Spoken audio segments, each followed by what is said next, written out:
Capítulo 4. La expiación y salvación. Artículo de fe número 3. Creemos que por la expiación de Cristo todo el género humano puede salvarse, mediante la obediencia a las leyes y ordenanzas del Evangelio. La expiación.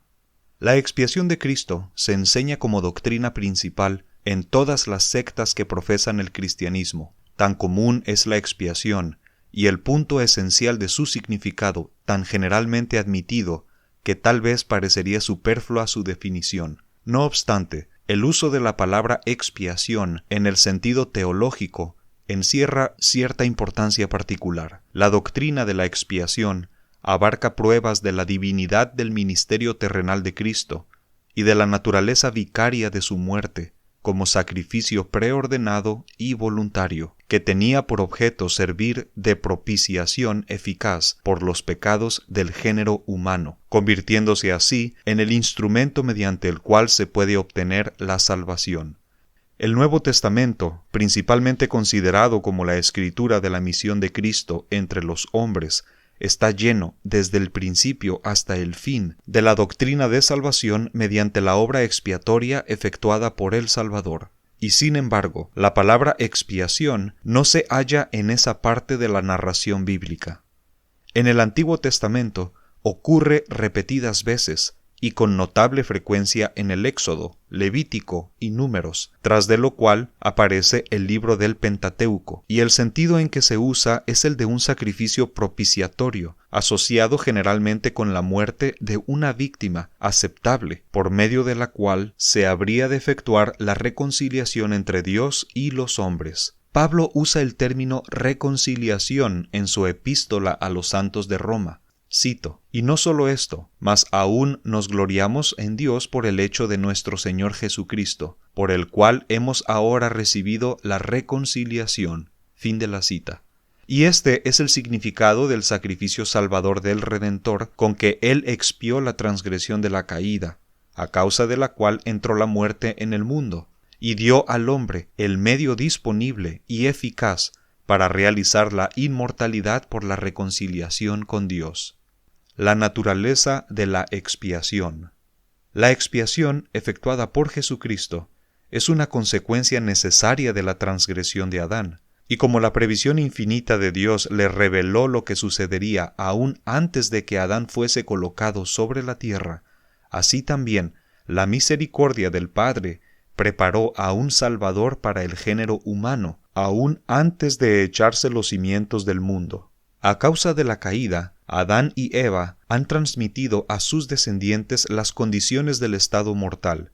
Por consiguiente, todos los seres que nacen de padres terrenales quedan sujetos a la muerte corporal. La sentencia de ser desterrados de la presencia de Dios fue como una muerte espiritual, y en igual manera, ese castigo que se impuso sobre nuestros primeros padres el día de su transgresión ha seguido a la humanidad como herencia común. En vista de que este castigo vino sobre el mundo a causa de un acto individual, sería una injusticia manifiesta hacer que todos sufrieran eternamente dicho castigo sin un medio de rescate. De allí, pues, que se decretó el sacrificio prometido de Jesucristo como propiciación por la ley violada, mediante el cual se podría satisfacer en todo sentido a la justicia, y así la merced quedaría en libertad para ejercer su influencia benéfica en las almas de los hombres. Quizá no están al alcance del entendimiento del hombre todos los detalles del glorioso plan por medio del cual se asegura la salvación de la raza humana, pero aún de sus débiles esfuerzos por penetrar las causas primarias de los fenómenos de la naturaleza, el hombre ha aprendido que sus facultades comprensivas están limitadas, y admitirá que el rechazar un efecto por no poder aclarar su causa sería renunciar a sus pretensiones de ser un individuo observador y racional. Aun cuando muy sencillo en sus puntos generales, admítese que el plan de redención, en cuanto a sus detalles, es un misterio para la mente finita. El presidente John Taylor ha escrito de esta manera, cito: «De cierto modo, misterioso e incomprensible, Jesús asumió la responsabilidad que habría recaído naturalmente sobre Adán, pero que sólo podría efectuarse por la mediación de Él mismo, tomando sobre sí las aflicciones, asumiendo las responsabilidades y llevando las transgresiones o pecados de todos, de una manera que para nosotros es incomprensible e inexplicable.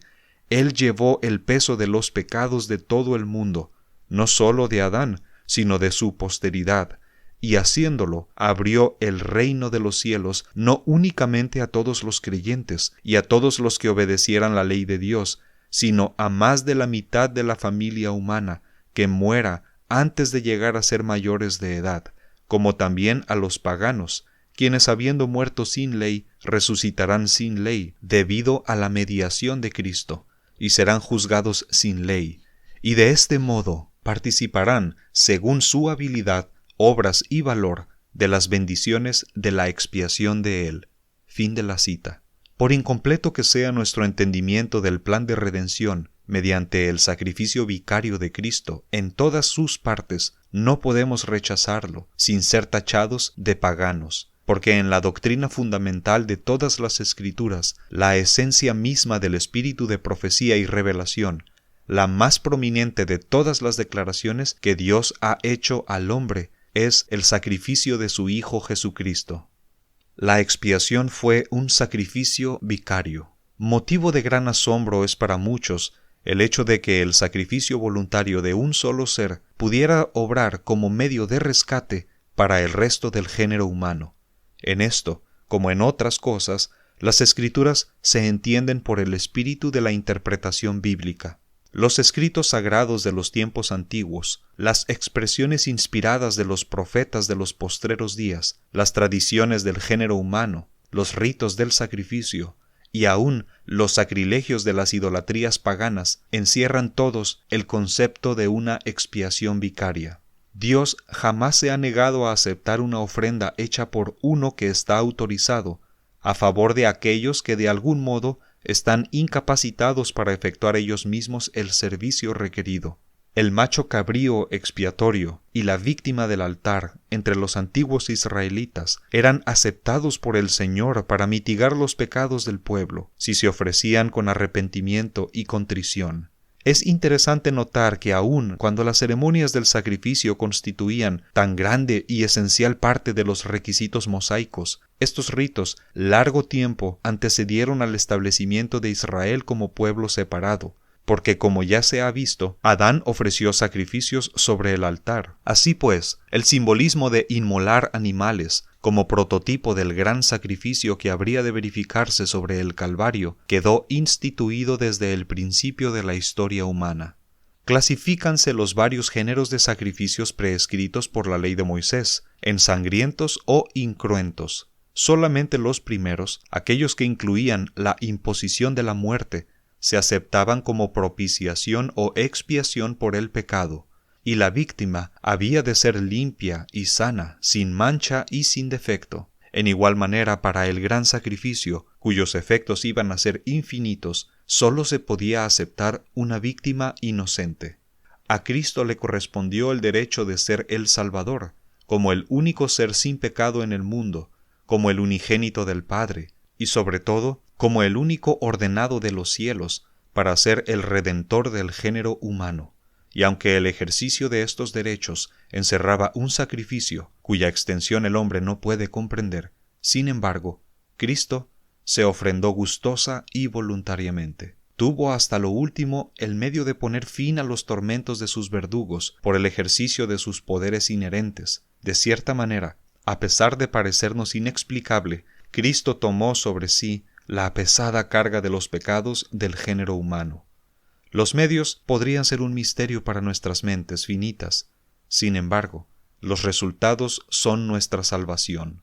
En estos días, el Salvador nos ha dicho algo acerca de su agonía mientras gemía bajo esta carga de pecados, la cual en sí debe haber sido para él, el prototipo de la pureza, amarga en extremo.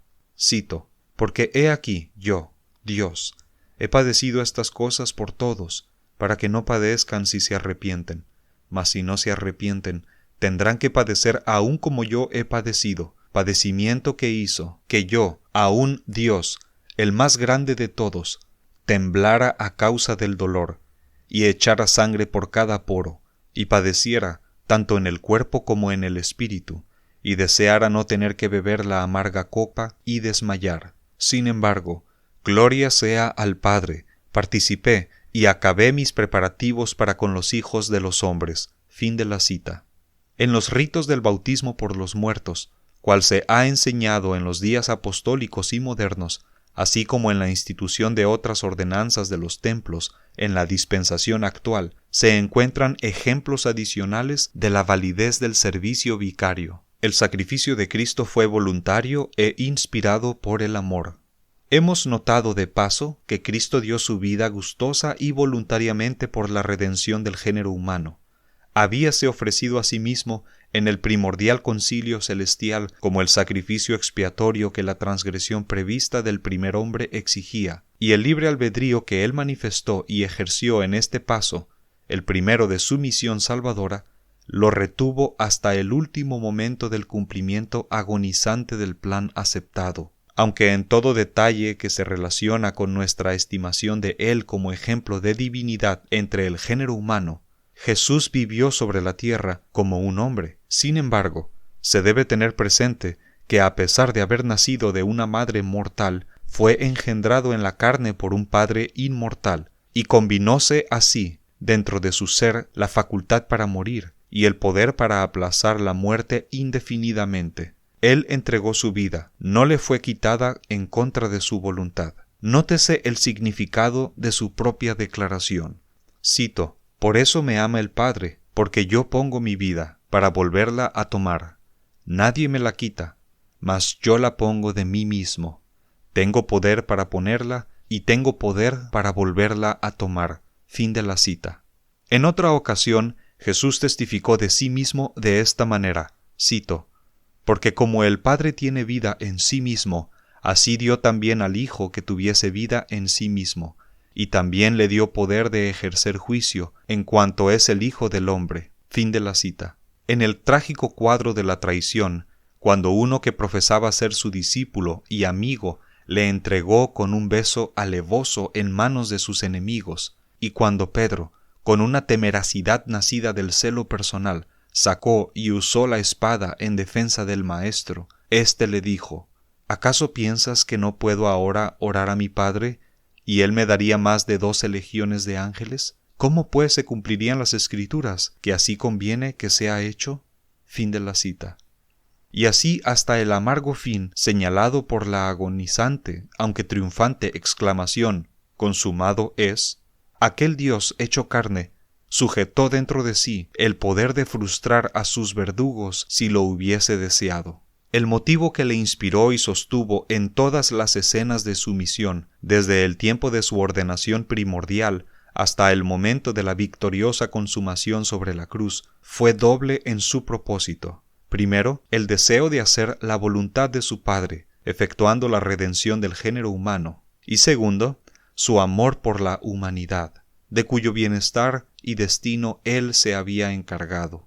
Lejos de sentir el menor rencor hacia aquellos que lo mataron, se complació de ellos hasta lo último. Escuchadlo en esa hora de agonía suprema en exclamor, cito: «Padre, perdónalos, porque no saben lo que hacen». Fin de la cita. Ni es menor el amor del Padre, como se ve en su aceptación del sacrificio de su Hijo, y en permitir que aquel a quien se deleitaba en llamar su amado, sufriera como sólo un Dios podía sufrir. Cito: «Porque de tal manera amó Dios al mundo, que ha dado a su Hijo unigénito, para que todo aquel que en él cree no se pierda, mas tenga vida eterna. Porque no envió Dios a su Hijo al mundo para que condene al mundo, mas para que el mundo sea salvo por él». Fin de la cita. Además, leemos en las enseñanzas del apóstol a quien Cristo tanto amaba, cito: «En esto se mostró el amor de Dios para con nosotros, en que Dios envió a su Hijo unigénito al mundo, para que vivamos por él». Fin de la cita. La expiación fue preordenada y predicha. Como ya se ha demostrado, el Concilio Celestial, al rechazar el plan de compulsión de Lucifer, había aceptado el plan del Padre de instituir un medio para la redención del género humano, y entonces dejar a todos los hombres en libertad de ejercer su albedrío. Aún desde tan remota época, Cristo fue ordenado mediador del todo el género humano. De hecho, hicieron un convenio él y su Padre, de acuerdo con el cual aquel convino expiar los pecados del mundo, y de este modo, como ya se ha dicho, llegó a ser el Cordero, el cual fue muerto desde el principio del mundo. Los profetas que vivieron siglos antes del tiempo del nacimiento de Cristo testificaron de él y de la gran obra para la cual había sido ordenado. A estos hombres de Dios se les había permitido contemplar en visiones proféticas muchas de las escenas que sobrevendrían en el curso de la misión terrenal del Salvador, y solemnemente dieron testimonio de las manifestaciones. El testimonio de Cristo es el espíritu de profecía, y sin él ninguno puede con justicia afirmar que goza de la distinción de ser un profeta de Dios. La desesperación que sintió Adán a consecuencia de la caída se convirtió en alegría cuando por medio de la revelación supo del plan de redención que efectuaría el Hijo de Dios en la carne. Las mismas verdades enseñó Enoc el justo, verdades que le habían sido declaradas desde los cielos.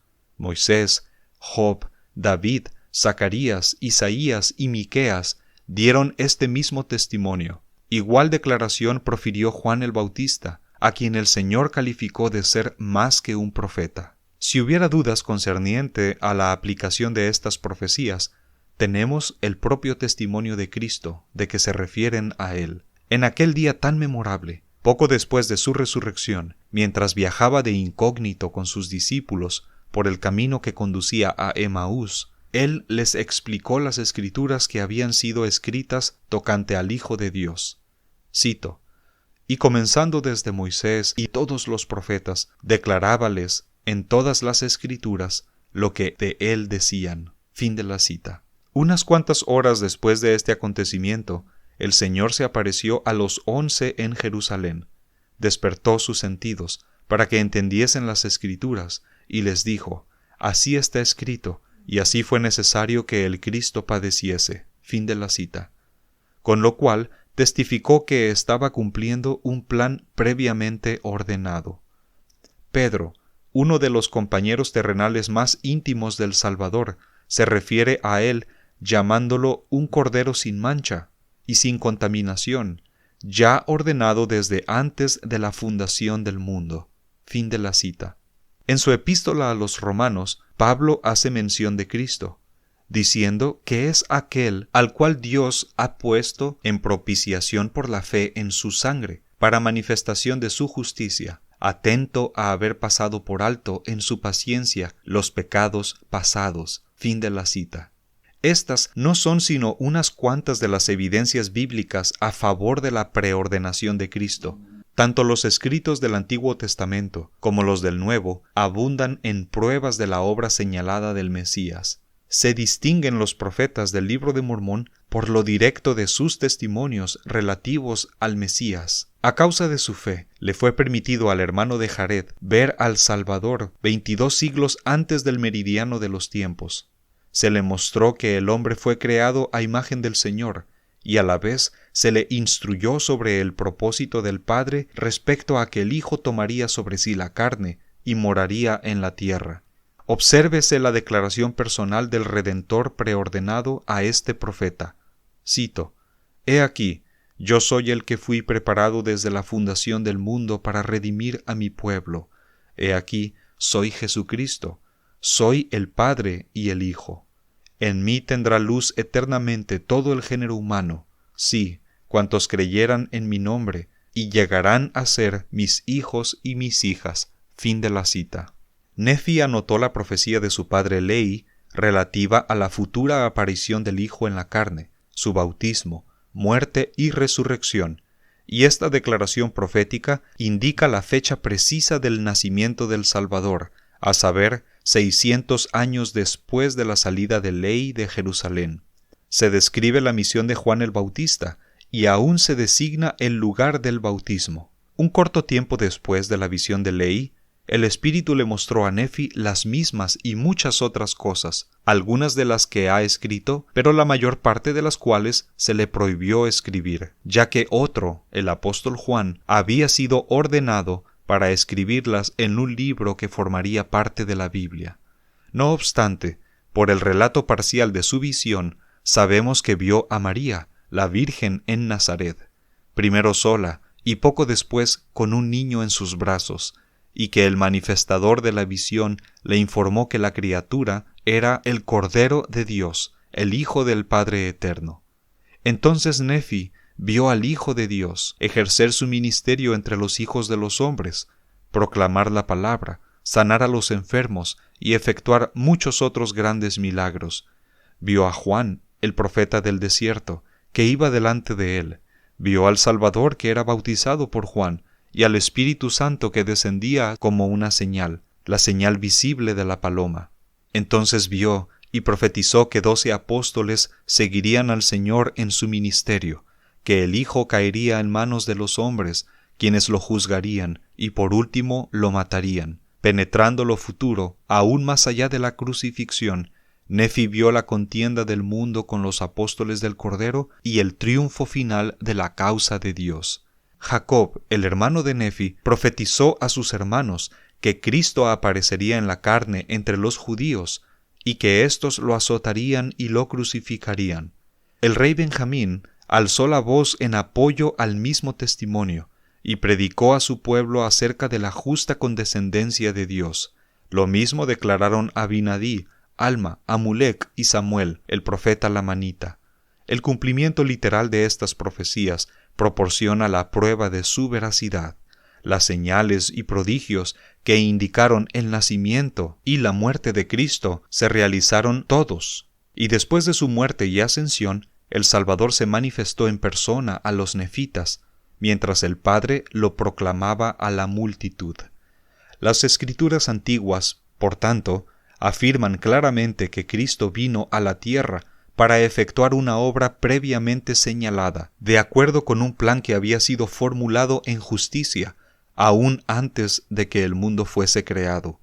Vivió, sufrió y murió la redención de los hijos de Adán. Igual importancia y claridad tiene la palabra de la revelación moderna, por medio de la cual el Hijo ha declarado ser el Alfa y el Omega, el principio y el fin, el abogado del hombre ante el Padre, el Redentor universal. Consideremos un solo pasaje de las muchas revelaciones concernientes a Cristo que se han dado en la dispensación actual.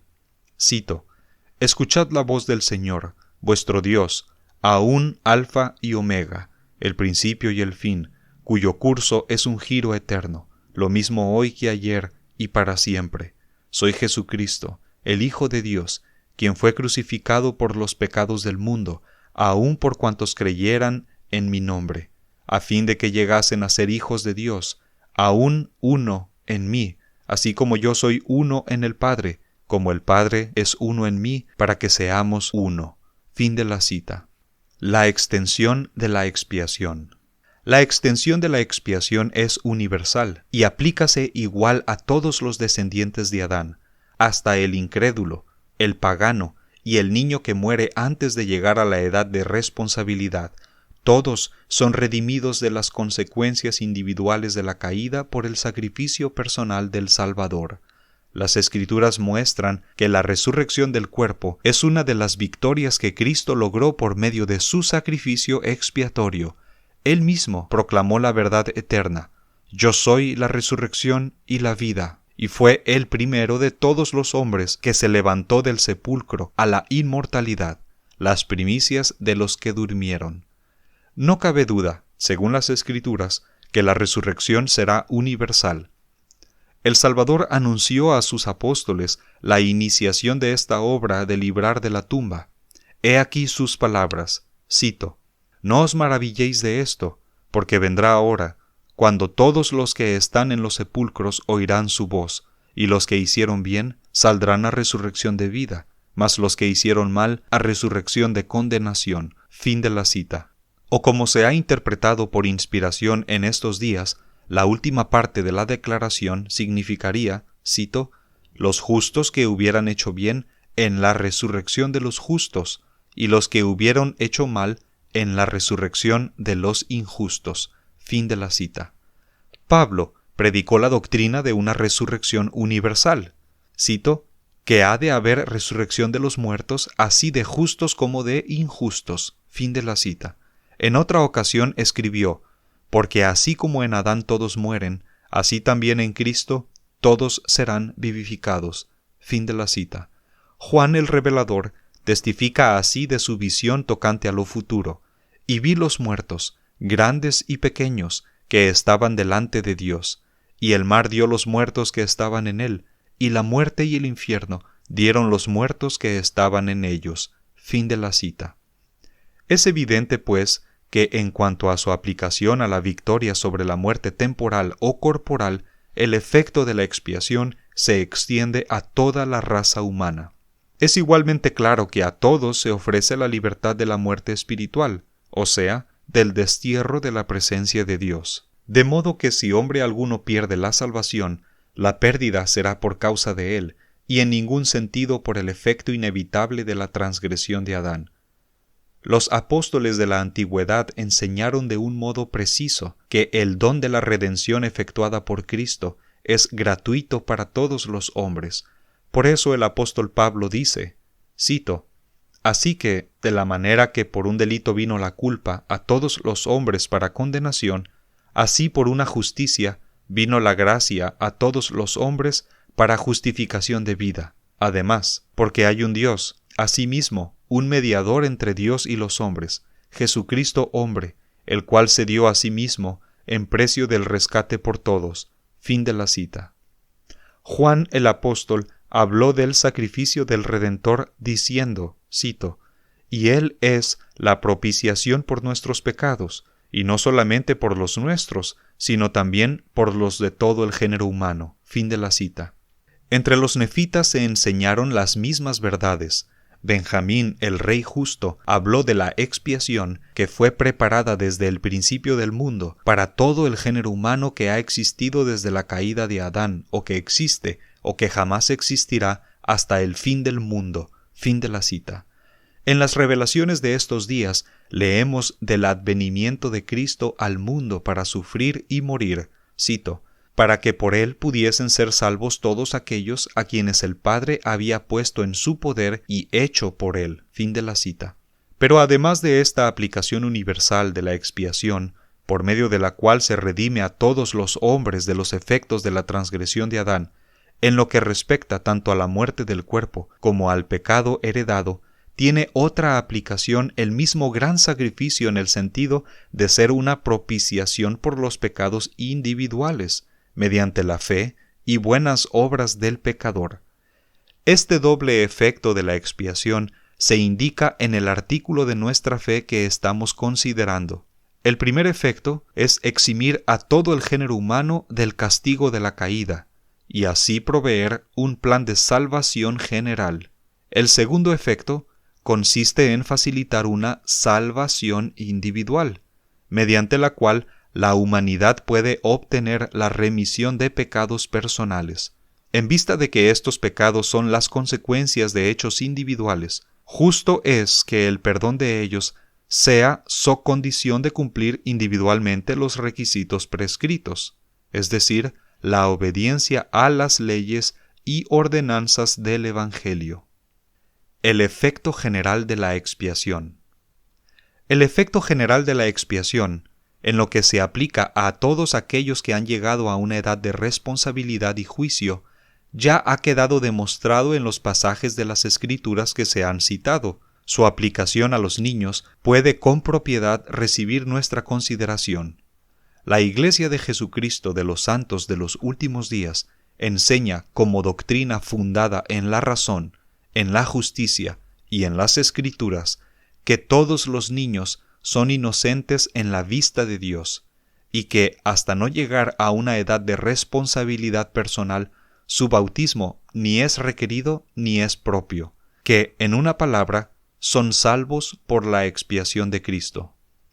Hasta cierto punto, los niños heredan las buenas o malas naturalezas de sus padres, se admiten los efectos biológicos de la herencia. De generación en generación se transmiten buenas y malas tendencias, bendiciones y maldiciones. Por medio de este orden divinamente señalado, cuya justicia patentemente queda manifestada a la luz del conocimiento revelado sobre el estado primordial de los espíritus del género humano, los hijos de Adán son herederos naturales de las adversidades del estado mortal, pero mediante la expiación de Cristo, todos son redimidos de la maldición de este estado caído. La deuda que les es legada se paga, y ellos quedan libres. Los niños que mueren antes de llegar a la edad en que puedan responder por sus hechos son inocentes a los ojos de Dios, aunque sean hijos de pecadores.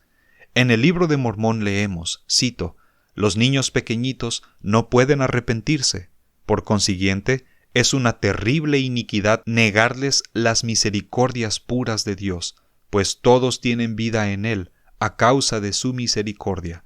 Porque he aquí, todos los niños pequeñitos viven en Cristo, así como todos aquellos que están sin ley, porque el poder de la redención alcanza a todos aquellos que se hallan sin ley». Fin de la cita. El profeta Mormón, escribiendo a su hijo Moroni, expresó de la siguiente manera su convicción de la inocencia de los niños. Cito, «Escucha las palabras de Cristo, tu Redentor, tu Señor y Dios. He aquí, no vine al mundo para llamar a los justos al arrepentimiento, sino a los pecadores. Los sanos no necesitan de médico, sino los enfermos. Por tanto, los niños pequeños son puros, porque son inocentes e incapaces de pecar. Así pues, la maldición de Adán les ha sido quitada en mí, de modo que no tienen poder sobre ellos. He aquí, te digo que esto enseñarás, arrepentimiento y bautismo a los que son responsables y capaces de cometer pecados. Sí, enseña a los padres que tienen que arrepentirse y bautizarse, y humillarse como sus niños pequeñitos, y se salvarán todos ellos con sus niños pequeñitos. Y sus niños pequeños no necesitan el arrepentimiento, ni el bautismo. He aquí, el bautismo viene del arrepentimiento con objeto de cumplir los mandamientos, a fin de lograr la remisión de pecados. Pero los niños pequeñitos viven en Cristo desde la fundación del mundo. Fin de la cita. En una revelación dada en esta dispensación por medio del profeta José Smith, el Señor ha dicho, «Pero he aquí, os digo que los niños pequeños quedan redimidos desde la fundación del mundo mediante mi unigénito.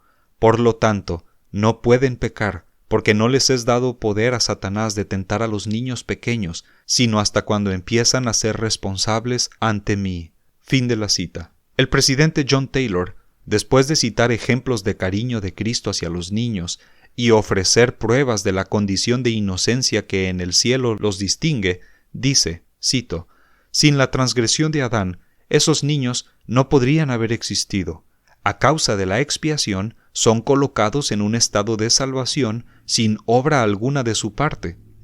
Comprenderían, según la opinión de los peritos en estadística, más de la mitad de la familia humana, cuya salvación se puede atribuir tan solamente a la mediación y expiación del Salvador». Fin de la cita. El efecto individual de la expiación. El efecto individual de la expiación le permite a toda alma, sin excepción, lograr la absolución del efecto de los pecados personales por la mediación de Cristo, pero tal intercesión salvadora ha de invocarse por su esfuerzo individual, manifestado en la fe en Jesucristo, el arrepentimiento y las obras continuas de justicia. Cristo ha indicado las leyes de acuerdo con las cuales se puede obtener la salvación, pues a Él le corresponde el derecho de decir cómo se han de administrar las bendiciones que su propio sacrificio ha facilitado. Todos los hombres necesitan la mediación del Salvador, porque todos son transgresores. Así enseñaron los apóstoles de la antigüedad, cito, «por cuanto todos pecan y están destituidos de la gloria de Dios». Fin de la cita. Y además, cito, «si dijéramos que no tenemos pecado, nos engañamos a nosotros mismos, y no hay verdad en nosotros». Fin de la cita. Con igual claridad se afirma que la bendición de la redención de los pecados individuales, aunque al alcance de todos, depende, sin embargo, del esfuerzo individual. Como que la verdad de la redención incondicional de la muerte vino como consecuencia de la caída. Hay un juicio ordenado para todos, y conforme a sus obras, todos serán juzgados. El albedrío del hombre le permite escoger o rechazar, seguir el sendero de la vida o el camino que lleva a la destrucción. Por consiguiente, no es sino justo que tenga que responder por el ejercicio de su facultad para escoger y reciba por consecuencia el resultado de sus hechos. He ahí, pues, la justicia de la doctrina de las Escrituras, que el individuo alcanza la salvación solo por medio de la obediencia. De Cristo se dice, cito, «Vino a ser causa de eterna salud a todos los que le obedecen». Y además, Dios pagará a cada uno conforme a sus obras, a los que perseverando en bien hacen, buscan la gloria y honra e inmortalidad y la vida eterna. Mas a los que son contenciosos y no obedecen la verdad, antes obedecen a la injusticia, enojo e ira, tribulación y angustia sobre toda persona humana que obra lo malo, el judío primeramente y también el griego, mas gloria y honra y paz a cualquiera que obra el bien, al judío primeramente y también al griego, porque no hay acepción de personas para con Dios. Fin de la cita.